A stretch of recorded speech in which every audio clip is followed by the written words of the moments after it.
Ia telah menimbulkan pelbagai reaksi dan tindak balas di kalangan masyarakat yang turut dizahirkan melalui perhimpunan, berunsur bantahan ataupun demonstrasi.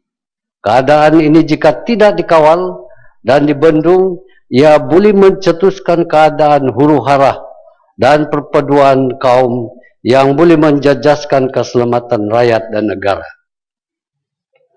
Tuan Yang Dipertua, dalam usaha kerajaan untuk mencapai arah penyatuan nasional, premis utama adalah semua pihak mesti menerima keputusan PRU 13 berpandukan kepada perlembagaan. Adalah menjadi tanggungjawab semua pihak untuk melindungi, mempertahankan dan memelihara perlembagaan negara kita. Jika masih terdapat pihak-pihak maupun golongan tertentu yang menolakkannya dan tidak menghormati perlembagaan kita, maka hasrat untuk mewujudkan masyarakat yang harmoni dan sejahtera itu tidak akan tercapai, dan segala usaha penyatuan yang dilakukan itu akan menjadi sia-sia. Inilah halangan dan cabaran besar yang dihadapi. Tan Sri Yang Dipertua mendahulukan semangat sebagai rakyat Malaysia. Sebagai rakyat Malaysia, atau sebaliknya merupakan semangat yang diserapkan melalui ideologi nasional ke arah melahirkan masyarakat yang bersatu padu dalam kepelbagaian, atau dengan izin unity in diversity. Dengan izin Tan Sri Yang Dipertua, Perdana Menteri Datuk Seri Najib Tun Razak in one of his speech said, diversity is a big part of Malaysia's DNA. In many ways, it defines us. Although we are different, we must not be divided. Perpaduan adalah satu proses yang berterusan, yang perlu dipertingkatkan untuk memastikan perpaduan keharmonian terus kekal dan terpelihara di dalam negara. Dengan peringatan ini, JEPDIN telah diberi nafas baru di bawah gagasan Satu Malaysia dan program transformasi kerajaan atau GTP yang diilhamkan dan dipacu oleh Yang Amat Berhormat Datuk Seri Najib Tun Razak, Perdana Menteri Malaysia sejak 2009.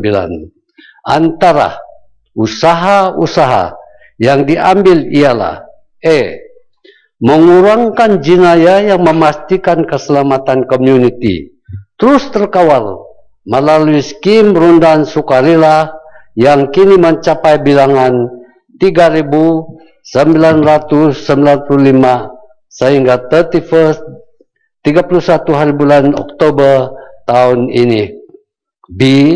Meningkatkan dan memperkasakan semangat kejiranan melalui kawasan rukun tetangga dan dengan penglibatan jiran wanita, jiran warga usia emas, jiran muda dan tunas, jiran kanak-kanak berusia 6 tahun hingga 12 tahun. Aktiviti yang dilaksanakan merangkumi bidang sosial, ekonomi, sukan, keselamatan, kebersihan dan alam sekitar, kebajikan dan lain-lain. Sehingga 31 hari bulan Oktober tahun ini, sebanyak 6.441 kawasan rukun tetangga berjaya ditubuhkan. Mempertingkatkan kesejahteraan masyarakat di kawasan perumahan rakyat seperti PPR.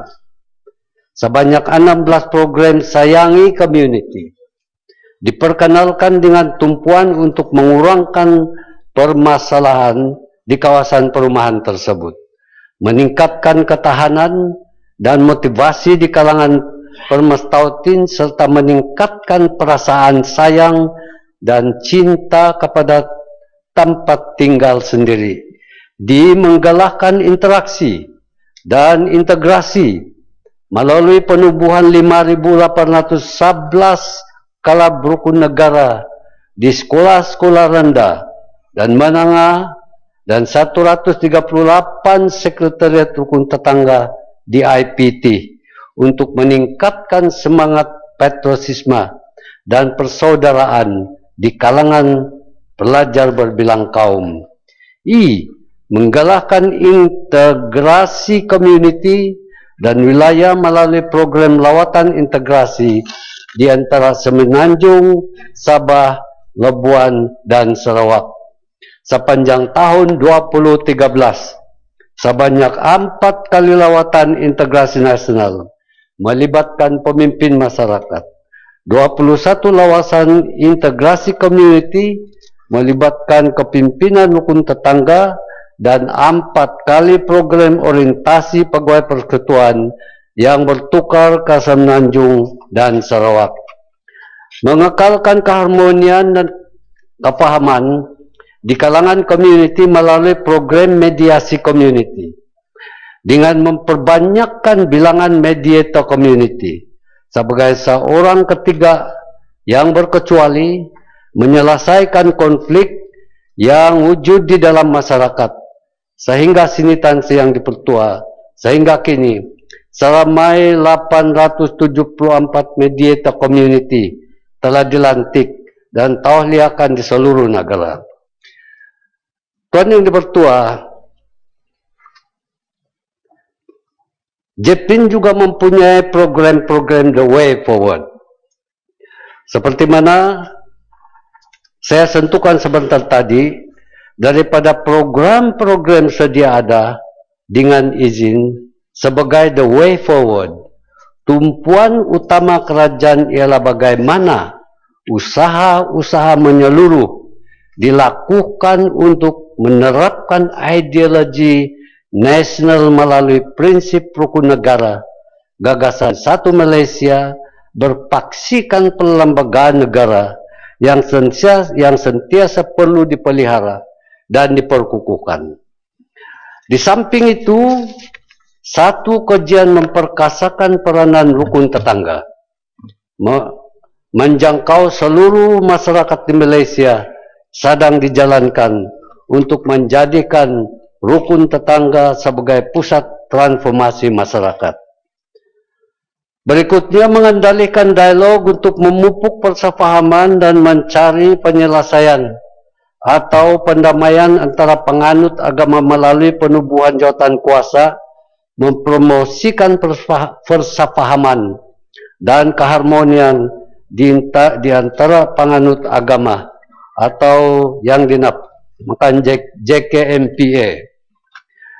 Kemudian membincangkan dan mencadangkan kaedah penyelesaian terbaik tentang isu-isu penyatuan dan perpaduan melalui majlis konsultasi perpaduan negara atau dengan izin National Unity Consultative Council yang telah dilancarkan baru-baru ini oleh Yang Amat Hormat Perdana Menteri.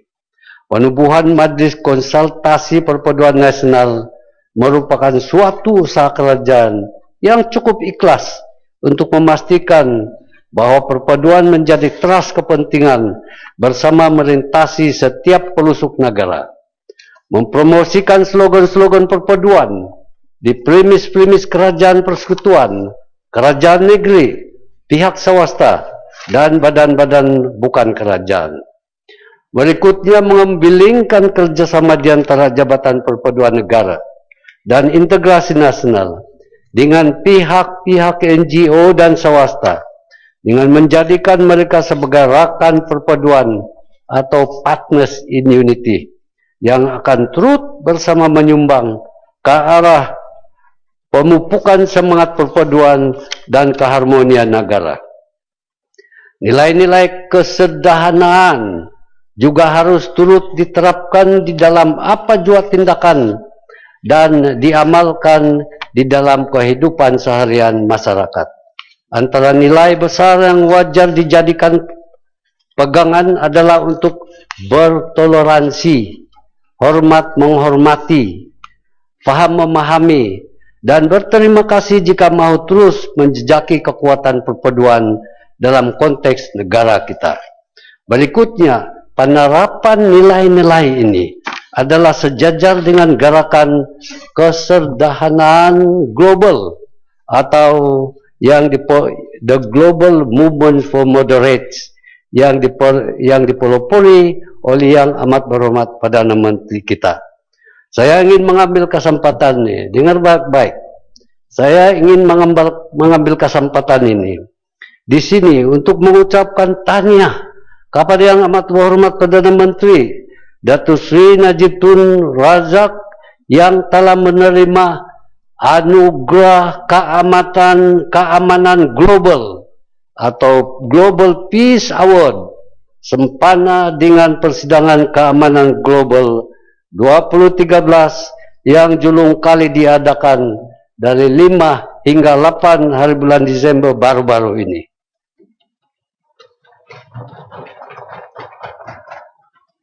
Anugerah tersebut merupakan pengiktirafan kepada sumbangan Perdana Menteri menubuhkan gerakan kesederhanaan global dan untuk peranan beliau dalam usaha damai antara kerajaan Filipina dan MILF.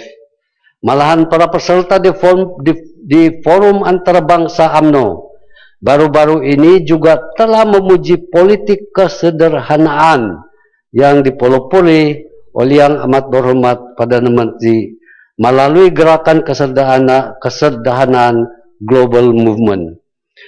Tuan Yang di-Pertuan, walaupun perpaduan telah lama wujud, tetapi boleh dihancurkan dengan sekelip mata jika kita tidak berhati-hati dan prihatin. Oleh itu di sini kerajaan mengambil kesempatan meminta semua pihak tanpa mengira aliran pemikiran dan politik supaya menyokong usaha-usaha memelihara, mengukuh dan meningkatkan perpaduan nasional dan turut menyumbangkan idea ke arah penyatuan masyarakat bagi melahirkan sebuah negara yang makmur dan sejahtera. Adalah dipercayai bahwa melalui langkah-langkah di atas serta kepekaan dan kerjasama semua rakyat jelata, keharmonian dan perpaduan akan dapat terus dipupuk, keamanan dan kebahagiaan dapat dikekalkan, kemajuan dan pembangunan yang lestari dapat dicapai untuk manfaat semua rakyat dan generasi yang akan datang selaras dengan hasrat, wawasan negara dan gagasan satu Malaysia. Sekian Tuan Yang Di-Pertuan. Terima kasih Yang Berhormat. Sekarang saya persilakan Yang Berhormat Tuan Haji Ahmad Yusof sebagai soalan tambahan. Silakan. Terima kasih Tuan Yang Di-Pertua. Saya mengucapkan terima kasih kepada Yang Berhormat Menteri yang telah menjawab dengan panjang lebar isu perpaduan kaum. Juga saya berpuas hatilah dengan segala usaha-usaha yang sedang dibuat dan akan dibuat oleh kerajaan untuk menangani isu yang sangat penting ini. Bagaimanapun, saya berpendapat bahawa isu perpaduan kaum ini tidak boleh kita selesaikan tanpa melihat pada asas-asas yang boleh membawa kepada perpaduan kaum, iaitu sistem pendidikan yang tidak disentuh sama sekali oleh Yang Berhormat Menteri.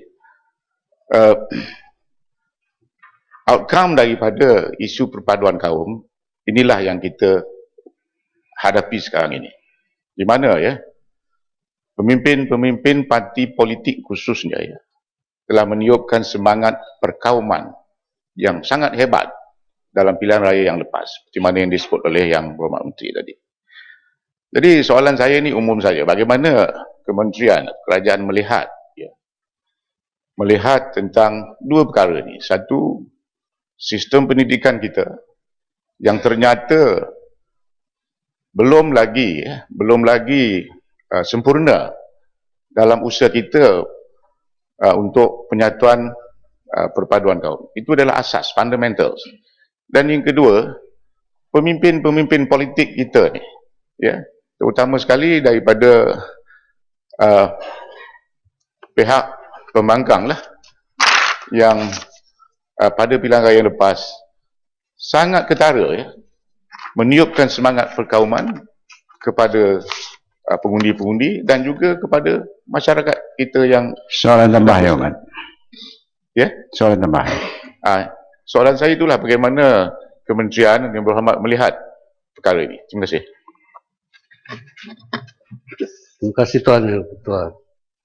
Sebentar tadi saya telah memberi penjelasan. Pertamanya berkaitan dengan pendekatan kerajaan untuk membawa kesedaran mulai daripada anak-anak kita. Di peringkat sekolah IPT dan sebagainya, kita telah menubuhkan beberapa klub bagi mereka untuk supaya mereka mendapat message, memahami, menghayati sebenarnya apa arti sebenarnya rukun negara kita. Sekaligus memberi kepahaman kepada mereka tentang kesedaran untuk memahami the message yang kita ingin sampaikan kepada mereka, bahwa betapa pentingnya bagi kita untuk mengakalkan perpaduan dan juga memantapkan juga perpaduan. Di klub-klub pun kita ada. Dan bukan itu sahaja, tetapi saya juga bercakap berkaitan dengan panjang lebar juga, berkaitan dengan tabikah perpaduan kita.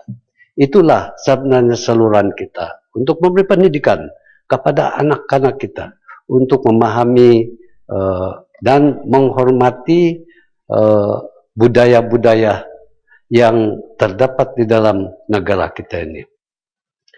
Now, sememang dialah dalam pilihan raya yang baru-baru ini ada pihak-pihak yang tidak bertanggung jawab. Suka mengungkitkan racial issue, perkauman ini semata-mata untuk mendapat kemenangan dalam pilihan raya. Mereka tidak berpikir sama sekali sama ada ya boleh merusakkan perpaduan kita atau tidak. Tetapi ingat, saya merayu dalam hujah saya penghabisan sebentar tadi. Saya merayu semua kita ini merupakan partners in unity. Kita bersama-sama lah mewujudkan satu negara yang bersatu padu, United Malaysia. Ingat, akhirnya kita yang semua menang ini kemudian oleh karena seperti kata pepatah, dengan izin, where there is unity, there is always victory. Inilah peringatan yang kita mau. Jadi selepas itu kemungkinan besar kalau kita bersatu padu, tentu sekali kita boleh mencapai hasrat kita untuk memajukan negara ini. Sekian. Silakan Yang Hormat Dr. Firdaus. Beri saya peluang untuk mengemukakan soalan tambahan. Saya menganggap soalan yang dikemukakan oleh Yang Berhormat Tuan Haji Ahmad ini sangatlah penting, dan saya melihat semangat daripada soalan Tuan Haji Ahmad itu ialah keprihatinan beliau tentang hakikat perpaduan kita yang sangat merusingkan pada masa ini. Artinya kurang atau rendahnya kadar kejayaan usaha-usaha kerajaan mewujudkan perpaduan itu. Dan kemudian yang dikehendaki oleh Tuan Haji Ahmad ialah langkah-langkah jangka panjang. Dan kemudian ditimbulkan soal sistem pendidikan kita sekarang yang memang bertentangan dengan semangat perpaduan itu. Minta maaf, ini Menteri tak jawab. Keprihatinan beliau tentang perpaduan, memanglah tentang rukun tetangga dan segala macam itu betul. Tetapi kita nak tahu sejauh mana kejayaannya.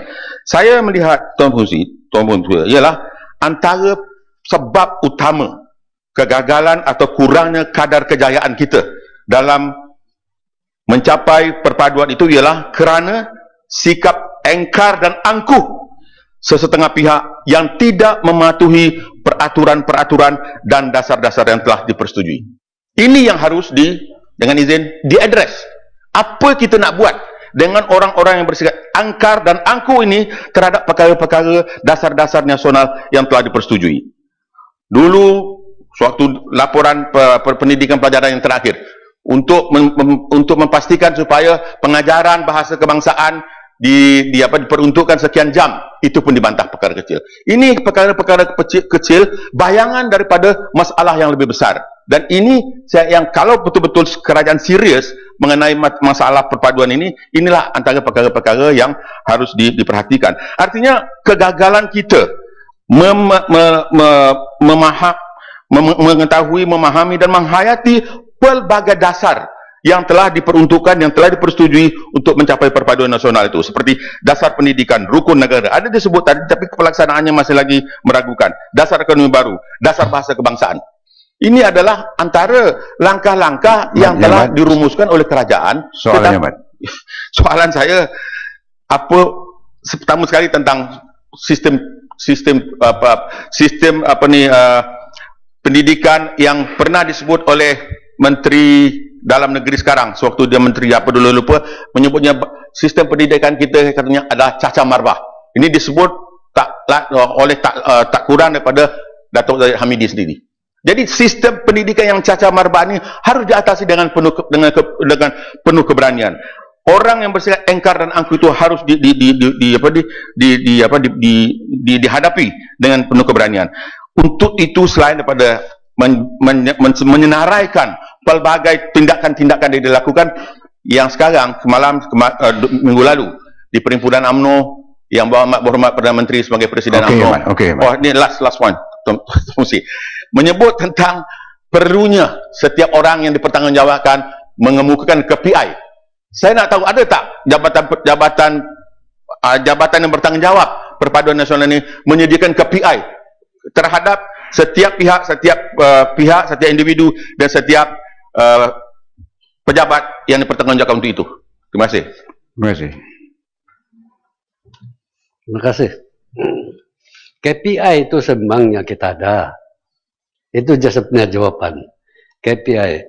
Tetapi seperti mana saya katakan tadi, untuk mencapai sesuatu yang 100% perfect nih, terutama sekali dalam konteks perpaduan, terutama sekali dalam mewujudkan satu perpaduan yang kukuh, saya akui ini sememangnya satu masalah yang cukup susah bagi kita untuk mencapai. Bagi kita untuk mewujudkan sesuatu yang baik, yang berhormat, I think this come all from our heart. Semua datangnya daripada kita punya tingkah laku. Kalau kita semua mengamalkan satu pendekatan hormat menghormati, ada toleransi dan sebagainya, I am sure you will be a peaceful country. Tetapi ada orang yang tidak mematuhi sama sekali, suka melihat kekucar-kaciran yang mungkin berlaku walaupun mereka berbuat demikian.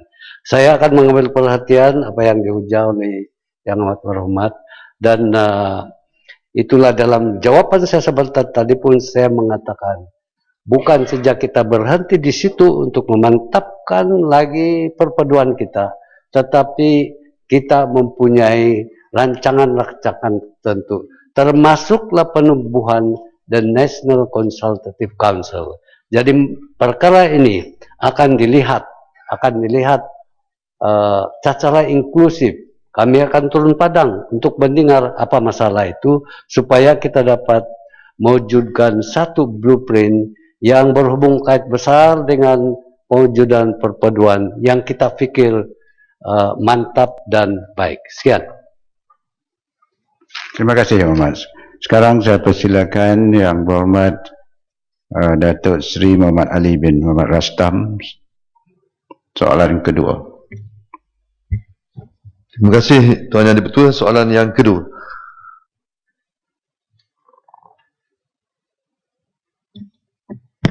Terima kasih Tan Sri Yang Di-Pertua. Assalamualaikum warahmatullahi wabarakatuh. Salam bahagia dan selamat maju jaya. Salam satu Malaysia. Buat masa sekarang, seramai 233,023 orang pengawal keselamatan warga negara Malaysia dan seramai 6,746 orang warga asing, iaitu warga Nepal. Sehingga ini kerajaan hanya membenarkan warga negara Nepal sahaja yang berkhidmat sebagai askar, yang pernah berkhidmat sebagai askar untuk bekerja sebagai pengawal keselamatan di dalam syarikat kawalan keselamatan. Ini bagi menampung keperluan semasa dalam sektor ini. Sekiranya terdapat syarikat-syarikat kawalan keselamatan yang menggaji pekerja asing selain daripada warga negara Nepal ataupun mana-mana warga negara asing yang lain termasuk pendatang asing tanpa izin, tindakan tegas akan diambil mengikut undang-undang sedia ada. Tan Sri Yang Di-Pertua, untuk makluman ahli yang berhormat juga, kerajaan telah pun menetapkan dasar gaji minimum kepada semua kategori pekerja di negara ini termasuk pengawal keselamatan. Gaji minimum yang telah ditetapkan ini ialah sebanyak RM900 sebulan. Namun begitu, syarikat kawalan keselamatan adalah diberi peluang untuk melaksanakan kadar gaji ini selewat-lewatnya pada 1 Januari 2014. Tan Sri Yang Tua, terima kasih. Terima kasih, Yang Hormat. Saya persilakan, Yang Hormat, Datuk Ali Rastam, tambah pertama. Terima kasih Tan Sri Yang Di-Pertua. Saya ingin menanya kepada Yang Berhormat Menteri. Soalan saya yang pertama, apakah tindakan yang telah diambil oleh kerajaan kepada syarikat pengawal yang mana pekerjanya telah menembak pegawai bank dalam kes yang baru lepas? Soalan saya yang kedua, dari jawapan Yang Berhormat tadi, ramai pengawal keselamatan diambil daripada luar negara, khususnya dari Nepal. Saya ingin bertanya apakah kerajaan boleh mengambil tindakan-tindakan yang lebih menarik bagi menarik pekerja-pekerja tempatan, seperti yang pertama mengadakan gaji yang lebih tinggi kepada pengawal-pengawal keselamatan tempatan dengan menukar panggilan, kerana mengikut undang-undang buruh antarabangsa, gaji orang tempatan dan luar negara mesti sama. Saya cadangkan kita tukar nama daripada pengawal kepada pegawai keselamatan. Dengan jadi pegawai, status pun meningkat, pakaian pun lebih menarik, gaji pun lebih tinggi. Yang dari luar negara, kita namakan dia pengawal. Dan ketiga, bolehkah kita uruskan penubuhan satu koperasi bekas pegawai keselamatan tentera dan polis khusus untuk menguruskan syarikat kawalan keselamatan? Kerana bekas tentera dan polis lebih berdisiplin berbanding dengan orang-orang biasa ataupun orang daripada luar negara. Orang Gurkha ataupun Nepal biasanya taat, tapi nampak bila mereka bekerja di Malaysia, mereka tidaklah seperti yang kita jangkakan. Keempat, cukup.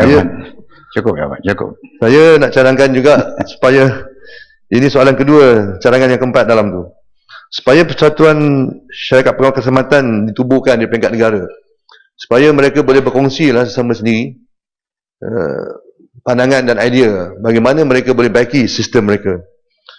Saya juga nak tanya cadangan yang seterusnya, apakah telah diadakan program angkat sumpah semua pegawai keselamatan masa mereka bekerja?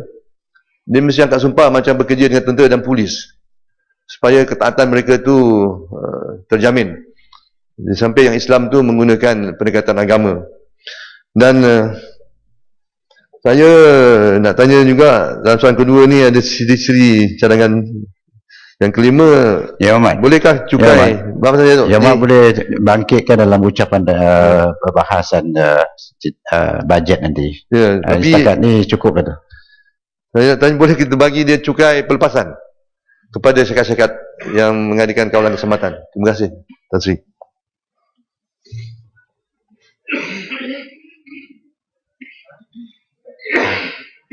Terima kasih, Tan Sri.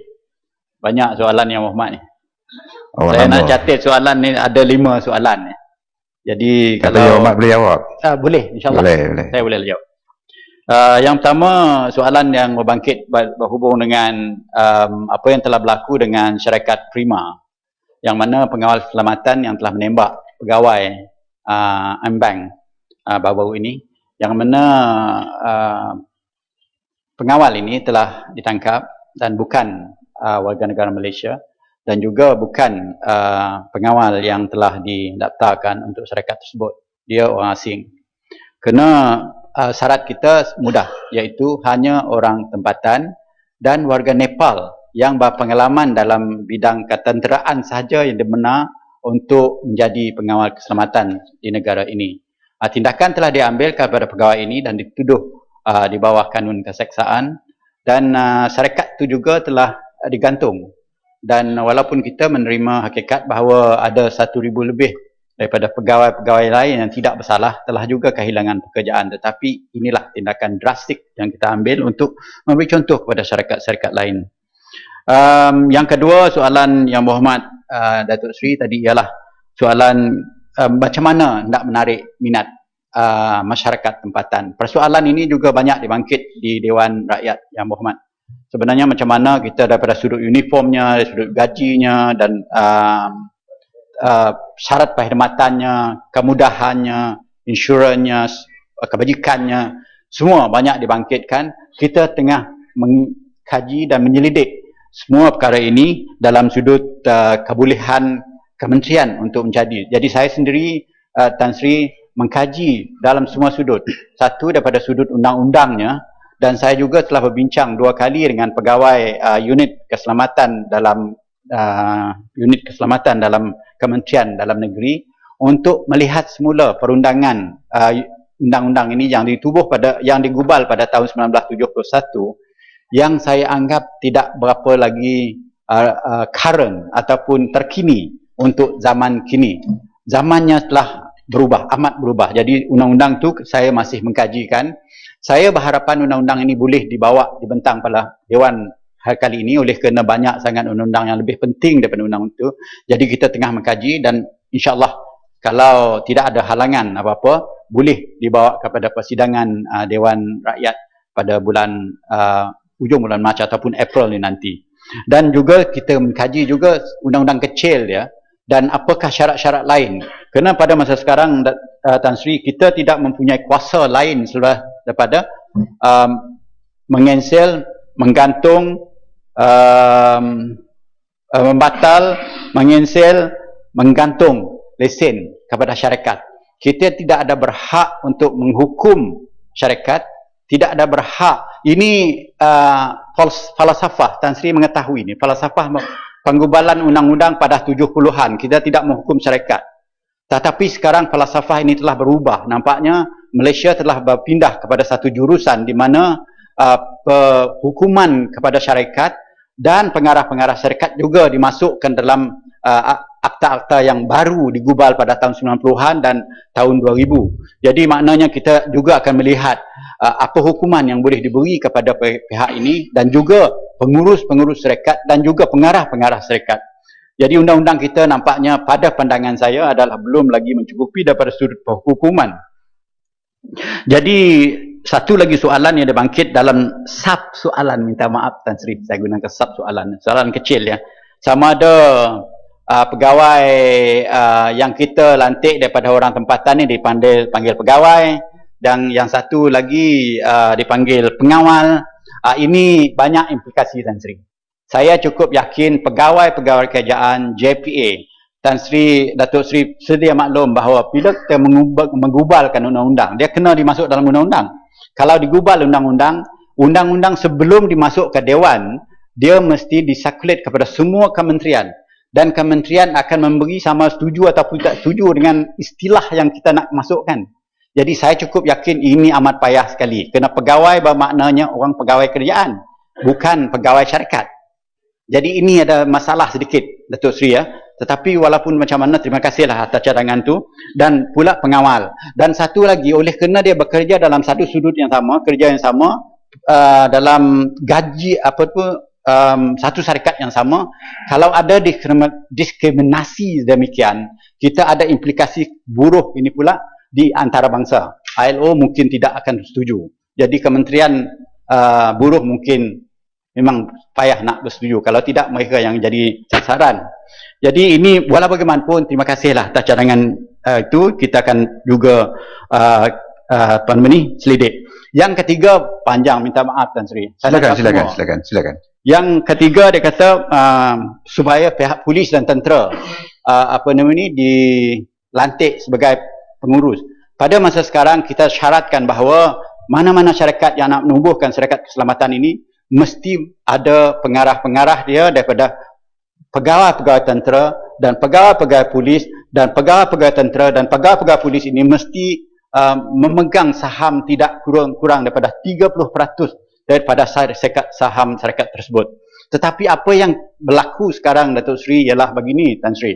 Apabila syarikat ini telah membesar, kita dulu pada tahun 70-an apabila undang-undang ditubuh, syarikat ini dipandang sebagai is a small family affair. Macam tu saja, syarikat kecil-kecilan. Tapi sekarang industri semua berubah. Kita punya economic cake daripada 5 bilion pada tahun 70-an yang sekarang ini dah mencecah 1.3 trilion. Economic cake tu membesar sekali. Jadi dengan sendirinya industri ini mengembang begitu besar dan besar juga. Jadi skopnya. Jadi dasar kita dahulu yang mengatakan hanya menjadi pengarah ini mungkin dah jauh sangat tergantung. Sebab jadi pengarah nak mengurus sampai ke cawangan kepada semua sektor dia, semua bahagian dia, semua cawangan dia, mungkin tidak berkemampuan lagi pengarah tersebut. Jadi ada baik kemungkinan kita akan bincangkan pula selepas ini, mungkin pengurus-pengurus di semua peringkat, every strata of management dengan izin Tan Sri, mungkin kita juga mahu pegawai-pegawai polis dan pegawai-pegawai tentera. Saya cukup yakin pegawai polis dan tentera akan mengambil baik cadangan ini kalau kita gunakan dengan syarat ada mereka yang mempunyai kepakaran, kebolehan dan pengetahuan dalam sudut pentadbiran syarikat. Kerana mentadbir polis ni lain, pentadbir syarikat ni lain sikit, business part dia berlainan. Jadi itu yang keempat, angkat sumpah dan juga ketaatan seluruh negara. Jadi ini boleh kita pertimbangkan, kita melihat macam mana boleh kita memberi latihan yang sebanyak mungkin daripada sudut kebaikan syarikat ini dalam kajian saya. Oleh kerana saya dah mengada 2 mesyuarat berhubung dengan ini. Jadi soalannya kita akan minta input daripada peguam negara sama ada kita boleh meminta pegawai-pegawai ini mengangkat sumpah atau tidak. Tapi masalah yang kita hadapi sekarang bukan soalan ketaatan anggota yang pegawai tempatan ataupun orang Nepal ini Tan Sri sebenarnya. Masalah yang kita hadapi sekarang ialah syarikat itu sendiri oleh kerana nak mengambil untung yang besar, mengambil orang yang tidak daripada sektor ini sendiri, satu. Yang kedua, dia menggaji orang yang parti, pendatang haram yang datang ke negara ini digaji. Dengan itu dia telah mengelakkan daripada membayar insurans, membayar perkeso, membayar bermacam-macam kebajikan kepada ini dan boleh juga tidak mengikut garis panduan gaji 900 ini nanti kalau dilaksanakan pada 1 Januari 2014 ini nanti. Jadi ini yang masalah kita, bukan masalah yang orang tempatan dan orang Nepal yang tidak loyal dengan syarikat ataupun dengan negara ini. Masalahnya orang asing yang tanpa izin masuk ke sini digaji oleh kena nak bayar murah, nak dapat murah, nak untung besar. Syarikat ini yang menjadi itu. Jadi walau bagaimanapun Datuk Seri juga menyebut macam mana KDN boleh menguruskan ini supaya itu ini masih dalam pertimbangan kita. Ada pihak-pihak tertentu menyaran kepada saya supaya kita ada manajemen yang khusus untuk auditing semua syarikat keselamatan di seluruh negara. Tetapi kita tidak boleh berpindah macam apa yang dilakukan di Singapura, di mana satu saja syarikat yang menguasai industri keselamatan ini. Yang mana satu syarikat saja, kalau kita buat macam itu, dia akan dispin jadi satu isu politik besar nanti, dan kita juga yang akan bertanggungjawab kepada soalan-soalan yang bakal dibangkit daripada itu. Jadi satu lagi yang ke akhir sekali, yang kelima, iaitu pelepasan daripada cukai. Jadi pada ini mungkin boleh dibawa kepada Kementerian Keuangan, dipertimbangkan oleh kerajaan macam mana boleh kita mengurangkan sedikit. Tapi dalam pandangan saya hendak dalam peraturan dan perundangan yang bakal kita buat, iaitu di antara syarikat dengan klien dia, kita mesti ada satu garis panduan untuk menggaji syarikat keselamatan ini daripada pihak syarikat-syarikat yang menggunakan perkhidmatan mereka, supaya mereka jangan menindas. Kalau sebagaimana saya sebut dengan pegawai saya tadi, kalau nak beli ikan bilis, mesti rega ikan bilis lah. Kalau nak beli ikan purau tu, mesti rega ikan purau. Ikan purau ni 1,000 1 kilo di Sarawak. Yang Berhormat Datuk Seri. Jadi ikan bilis tu mungkin dia RM3 saja, RM3 1 kilo. Jadi kalau nak beri murah tu dapat murah lah. Kalau nak bagi mahal tu dapat mahal. Jadi keselamatan tu, if you want a good keselamatan, you kena bayar nilai dia. Datuk Tan Sri, terima kasih beri peluang saya banyak-banyak. Terima kasih. Terima kasih, Muhammad. Sini sebagai contoh ya, kalau sekiranya soalan tu baik, dia jawapan tu baik, saya bagi masa lebih pun tak mengapa. Sekarang saya persilakan jawapan Datuk Ahmad Yusof, tambahan kedua. Terima kasih Tuan Yang Di-Pertuan dan terima kasih Hormat Timbalan Menteri. Seperti mana kita maklum, keselamatan ini adalah satu benda yang kena profesional. Kalau keselamatan ini tidak profesional dan sekarang ini keselamatan sudah menjadi satu perniagaan, maka nyawa akan melayang dan yang mati, pegawai bank yang mati itu tak akan kembali lagi. Anak dan suaminya kehilangan sampai bila-bila. Jadi pertanyaan tambahan saya, oleh kerana syarikat keselamatan sekarang ini tidak mempunyai piawaian ataupun mutu keselamatan yang profesional, yang ianya mengutamakan perniagaan seperti mana yang disebut oleh Yang Berhormat Menteri tadi, tidakkah kerajaan boleh mencari satu jalan untuk menyelesaikan masalah ini? Kalau di Singapura hanya satu syarikat yang mengendalikan hal keselamatan ini, apa salahnya kalau di Malaysia hanya satu syarikat saja, tetapi syarikat itu ialah kepunyaan kerajaan, GLC, yang mana kita mempunyai ramai pegawai-pegawai polis yang bersara, pegawai tentera yang bersara, yang mereka ini boleh duduk dalam syarikat ini dan mereka mengendalikan keselamatan yang sekaligus keselamatan, pengawal keselamatan ini seluruh negara boleh dikawal dengan baik dan teratur. Apa pandangan Yang Berhormat? Terima kasih.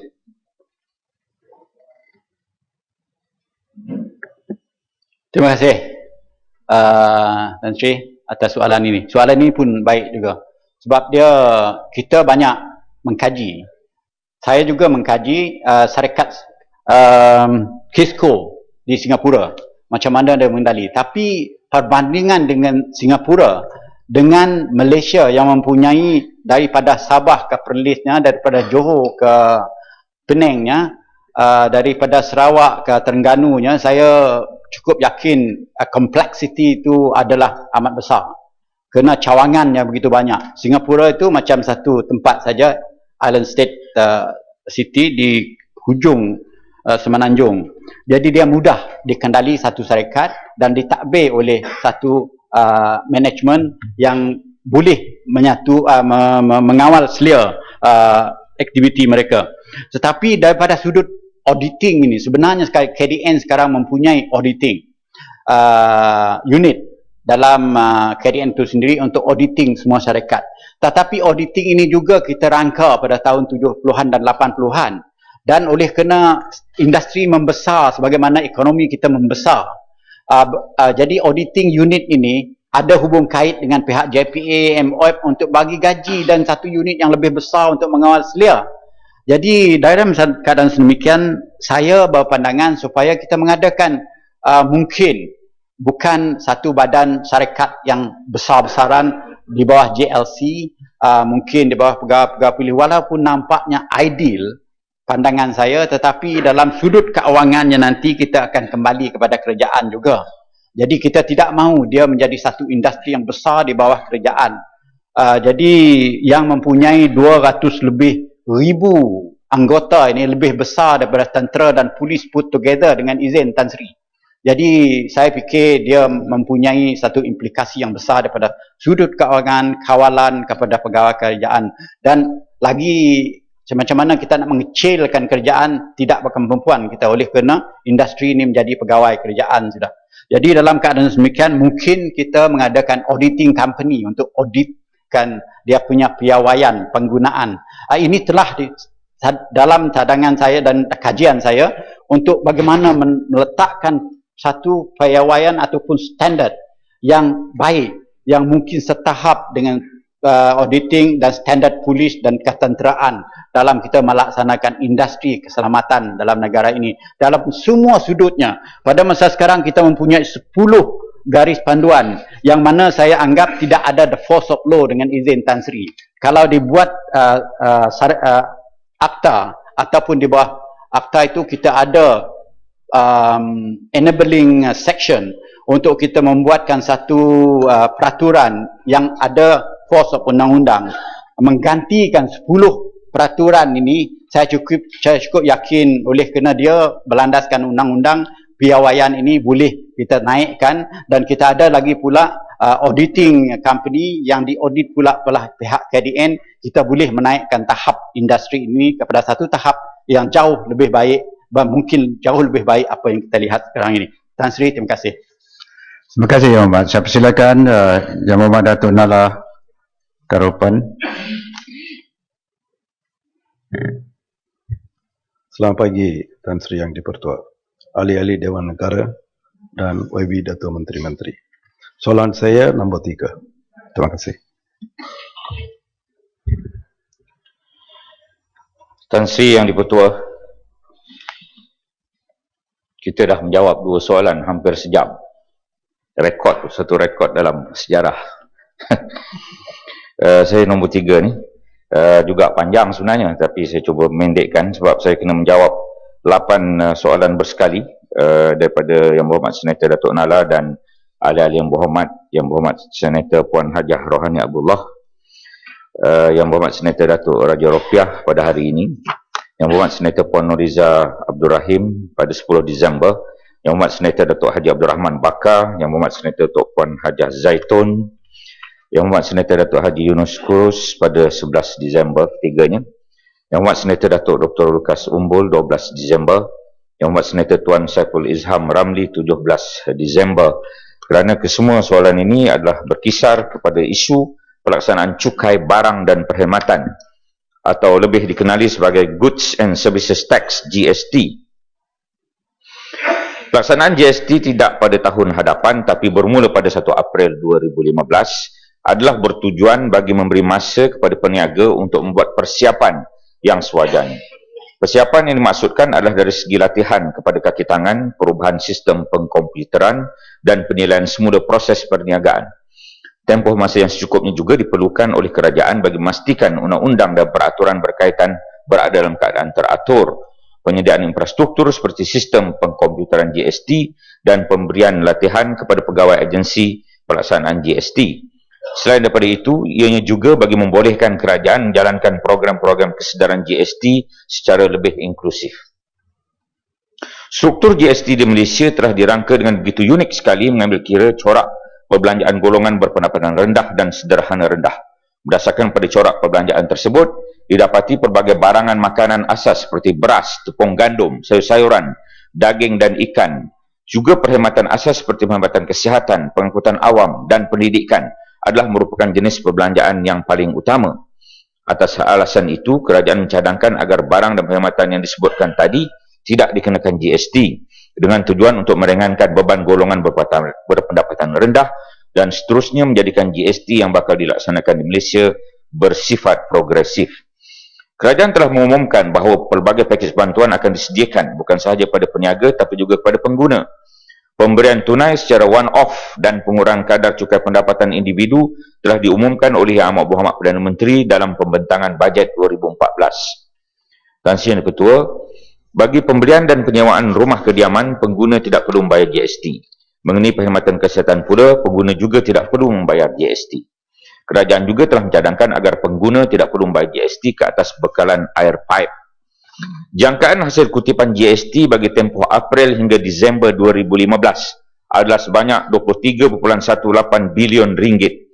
Setelah mengambil kira kos pelaksanaan pakej-pakej bantuan GST, juga kehilangan hasil daripada pemansuhan cukai jualan dan cukai perkhidmatan, kutipan bersih GST tahun 2015 adalah dijangka sebanyak 3.87 bilion ringgit sahaja.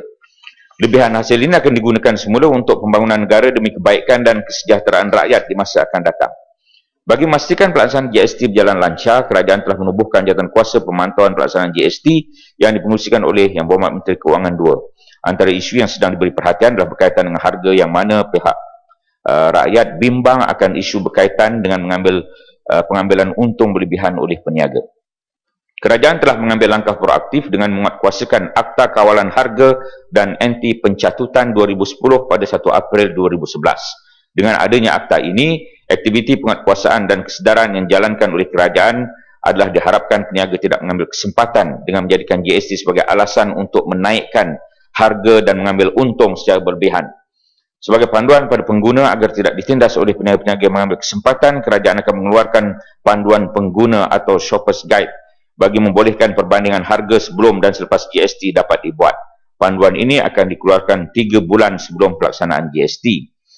Dalam memastikan rakyat Malaysia bersedia menerima GST, program-program konsultasi, kesedaran, rundingan secara inklusif telah dijalankan di seluruh negara dan ianya akan berterusan sehingga tarikh pelaksanaan GST sejak tahun 2010 sehingga November 2013 bulan lepas. Sebanyak 4,808 program telah dijalankan yang telah dihadiri seramai 232,090 orang. Kerajaan juga telah mewujudkan hotline GST iaitu 1-300-888-555 dan website khas GST www.gst.customs.gov.my. Saya ulang, hotline GST 1-300-888-555. Boleh telefon sekarang. Terima kasih. Terima kasih Yang Maha. Soal tambahan Datuk Nala.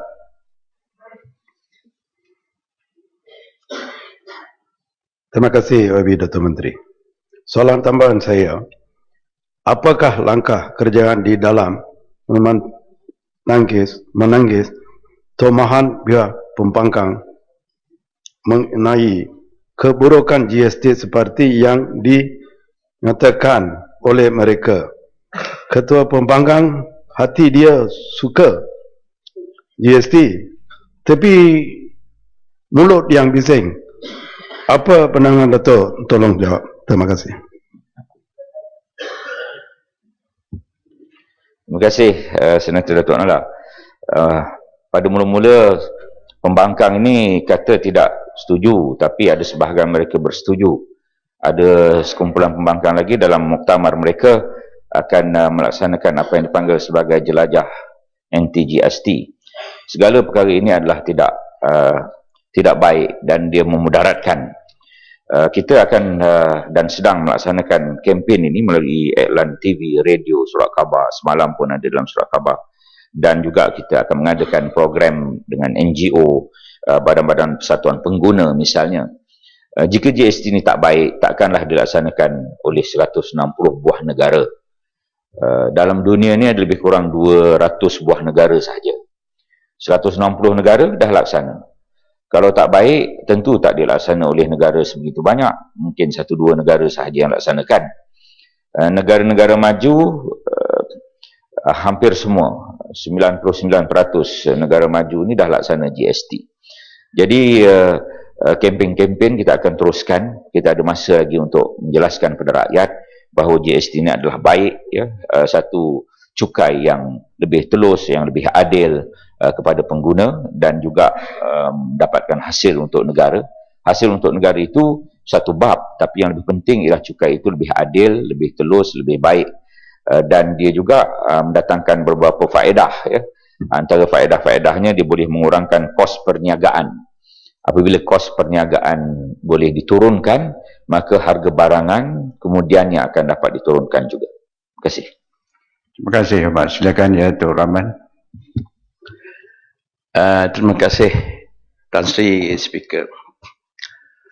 Saya nak tanya, apakah keuntungan, kebaikan kepada rakyat dan negara bila mana GST diperkenakan bagi ganti cukai yang ada sekarang? Kedua, bolehkah Menteri Kewangan nyatakan sasaran pecahan cukai GST dalam bentuk ratus kepada kategori tertentu, misalnya yang tinggi, sedang, sedana, sedara rendah dan bawah.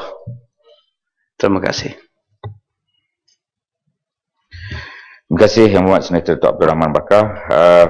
Yang pertama, kebaikan GST ini, saya dah sebut tadi, mengurangkan kos perniagaan. Yang kedua, kebaikannya meningkatkan pematuhan.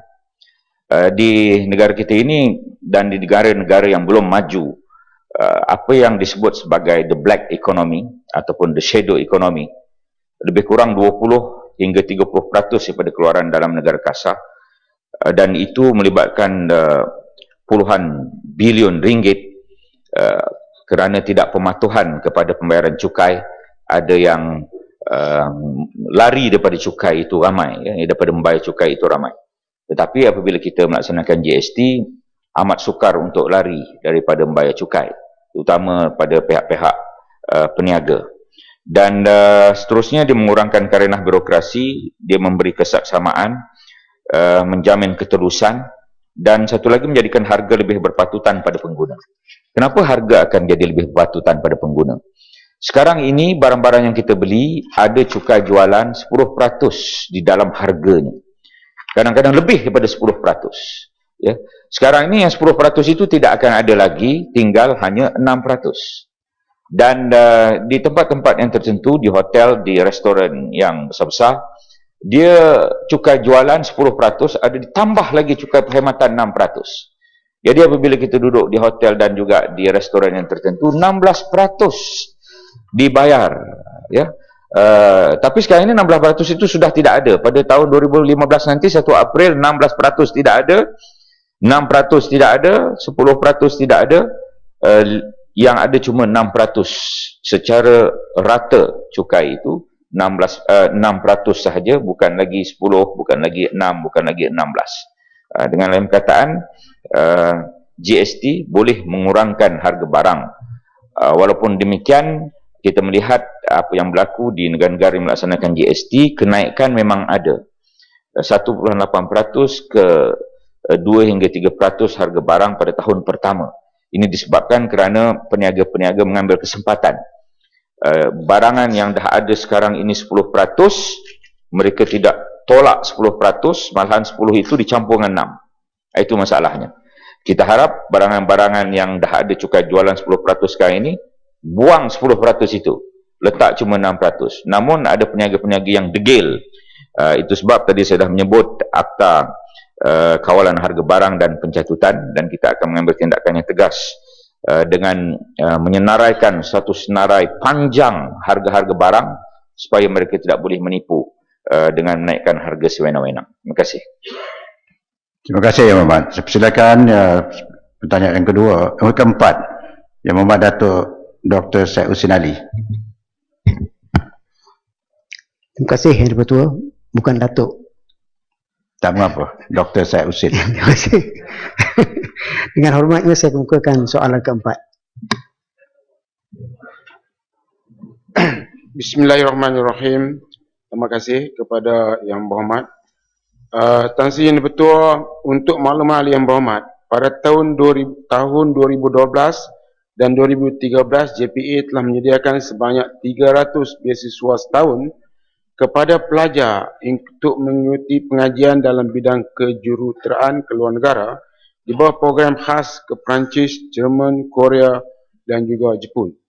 Selain itu, pada tahun 2012, JPA turut menawarkan beasiswa nasional secara automatik berasaskan merit akademik kepada 60 pelajar lepasan CJ pelajaran Malaysia paling cemerlang mengikut senarai Kementerian Pendidikan Malaysia untuk melanjutkan pengajian di universiti terkemuka di dunia di peringkat ijazah pertama. Manakala bagi program ijazah dalam negara PIDN, tahun 2012 JPA menawarkan beasiswa kepada 10,000 pelajar untuk mengikuti pengajian di institusi pengajian tinggi dalam negara di peringkat ijazah pertama dan diploma. Pecahan pelajar mengikut kelompok bidang pengajian adalah seperti berikut. Bidang perubatan, pergigian dan juga farmasi seramai 1,812 orang. Bidang sains dan teknologi seramai 5,327 orang. Bidang sastra dan sains sosial seramai 2,861 orang. Walau bagaimanapun, penajaan bagi tahun 2013 masih dalam proses penawaran. Untuk makluman ahli yang berhormat, bilangan beasiswa bagi tahun 2013 sama ada akan bertambah atau berkurangan adalah bergantung kepada unjuran keperluan guna tenaga negara, kemampuan kewangan kerajaan dan dasar penajaan kerajaan. Sekian, terima kasih. Soal tambahan, Yang Dr. Said. Terima kasih. Ada pendapat bahawa itu lebih baik pelajar-pelajar ni peringkat ijazah pertama tidak dihantar ke luar negara, tapi belajar dalam negara. Berarti lebih baiklah dihantar ke luar negara hanya postgraduate dengan izin. Apakah pandangan menteri tentang hal ini? Keduanya, ramai pelajar yang mendapat beasiswa JPA di luar negara, dan saya percaya tidak 300 yang membuat kejuruteraan saja, kerana ada yang mengambil perubatan dan sebagainya. Ramai di antara mereka tidak pulang, bahkan memilih untuk bekerja sama ada di tempat mereka belajar ataupun di tempat lain. Dan ada juga yang tidak mendapat pekerjaan. Saya ingin tahu, kalau boleh, berapakah bilangan pelajar yang tidak balik ini atau tidak mendapat pekerjaan.